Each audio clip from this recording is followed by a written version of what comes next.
নমস্কাৰ এই মুহূৰ্তত দিব লৈছো এক ডাঙৰ খবৰ প্ৰত্যেকটো দৰিদ্ৰ পৰিয়ালৰ কাৰণে এই মুহূৰ্তত খুব এটা জৰুৰী খবৰ কিয়নো ৰাজ্যৰ মুখ্যমন্ত্ৰী ডক্টৰ হিমন্ত বিশ্ব শৰ্মাই এটা বৃহৎ ঘোষণা কৰিছে 2023 চন 1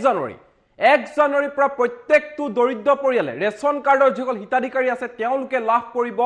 5 লাখকৈ টকা সবিক জনাই আছো এই মুহূৰ্তত টয়মিটৰ দৰ্শকক ব্ৰেকিং নিউজ এই মুহূৰ্তত ৰাজ্যৰ দৰিদ্ৰ লোকলৈ মুখ্যমন্ত্ৰী হিমন্ত বিশ্ব শৰ্মাৰ বৃহৎ ঘোষণা কৰিছে মুখ্যমন্ত্ৰী হিমন্ত বিশ্ব শৰ্মাই দৰিদ্ৰ পৰিয়ালে লাভ কৰিব 5 লাখকৈ টকা ৰাজ্যৰ প্ৰত্যেকটো দৰিদ্ৰ পৰিয়ালে 5 লাখকৈ টকা লাভ কৰিব ৰেচন কাৰ্ডৰ যিসকল হিতাধিকাৰী আছে তেওঁলোকে 1 জানুৱাৰীৰ পৰা লাভ কৰিব এই ধনৰাশি 2023 চনৰ 1 জানুৱাৰীৰ পৰা এই ধনৰাশি লাভ কৰিব ৰেচন কাৰ্ডৰ হিতাধিকাৰী প্ৰত্যেকটো ৰেচন কাৰ্ডৰ পৰিয়ালক চিকিৎসা ব্যয় হিচাপে চৰকাৰে দিব 5 লাখকৈ টকা আৰু 5 লাখ টকাৰ স্বাস্থ্য বীমা লাভ কৰিব হিতাধিকাৰী বৃহৎ ঘোষণা কৰিছে হিমন্ত বিশ্ব শৰ্মাই আৰু এই স্বাস্থ্য বীমাৰ জৰিয়তে কেৱল ৰাজ্যতে নহয় ৰাজ্যৰ বাহিৰতো লাভ কৰিব এই সুবিধা অৰ্থাৎ হায়দৰাবাদ দিল্লী জলৈকে যায় তাতে এই সুবিধা লাভ কৰিব আৰু 2023 চনৰ পৰা কাৰ্যকৰী হ'ব এই সুবিধা এই ডাঙৰ খবৰ টয়মিটৰ দৰ্শকক জনাইছো ৰাজ্যৰ দৰিদ্ৰ পৰিয়ালৰ বাবে এই মুহূৰ্তত খুবেই এটা ভাল খবৰ এক অভিলাষী আঁচনি গ্ৰহণ কৰিছে ৰাজ্যৰ মুখ্যমন্ত্ৰী হিমন্ত বিশ্ব শৰ্মাই ৰাজ্য চৰকাৰে দৰিদ্ৰ পৰিয়ালক 5 লাখকৈ টকাৰ সুবিধা আগবঢ়াইছে অৰ্থাৎ ৰেচন কাৰ্ডৰ যিসকল হিতাধিকাৰী আছে তেওঁলোকে 1 জানুৱাৰীৰ পৰা লাভ কৰিব এই সুবিধা স্বাস্থ্য বীমা লাভ কৰিব 5 লাখকৈ টকা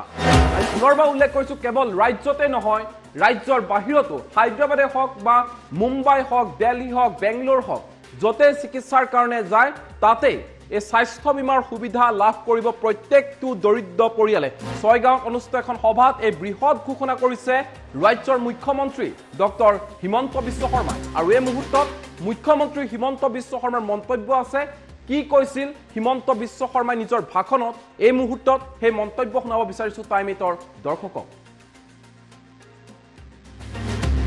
বহুতো দৰিদ্ৰ লোক আছে যোনে চিকিৎসাৰ বাবে তেওঁলোকে প্ৰত্যেকটো পল প্ৰত্যেকটো ক্ষণ চিন্তাত পাৰ কৰিব লাগে এই বছৰৰ পৰা আমি সিদ্ধান্ত লৈছো অহা 1 জানুৱাৰীৰ পৰা অসমত যিমান পৰিয়ালৰ হাতত ৰেচন কাৰ্ড থাকিব সকলোৱে চিকিৎসালয়ত 5 লাখ টকা পৰ্যন্ত বিনামূলীয়া স্বাস্থ্যৰ বাবে সেৱা সুবিধা ল'ব পাৰিব অকল অসমতে নহয় অসমৰ বাহিৰত গৈও সেই সুবিধা তেওঁলোকে ল'ব পাৰিব আজি আমি অসমৰ সমগ্ৰ অৰ্থনৈতিক ব্যৱস্থাটোক নতুনকৈ সুসজ্জিত কৰাৰ বাবে চেষ্টা কৰিছো আমাৰ ৰাজ্য বহুতো দৰিদ্ৰ লোক আছে যোনে চিকিৎসাৰ বাবে তেওঁলোকে প্ৰত্যেকটো পল প্ৰত্যেকটো ক্ষণ চিন্তাত পাৰ কৰিব লাগে এই বছৰৰ পৰা আমি সিদ্ধান্ত লৈছো অহা 1 জানুৱাৰীৰ পৰা অসমত যিমান পৰিয়ালৰ হাতত ৰেচন কাৰ্ড থাকিব সকলোৱে চিকিৎসালয়ত 5 লাখ টকা পৰ্যন্ত বিনামূলীয়া স্বাস্থ্যৰ বাবে সেৱা সুবিধা ল'ব পাৰিব অকল অসমতে নহয় অসমৰ বাহিৰত গৈও সেই সুবিধা তেওঁলোকে ল'ব পাৰিব আজি আমি অসমৰ সমগ্ৰ অৰ্থনৈতিক ব্যৱস্থাটোক নতুনকৈ সুসজ্জিত কৰাৰ বাবে চেষ্টা কৰিছো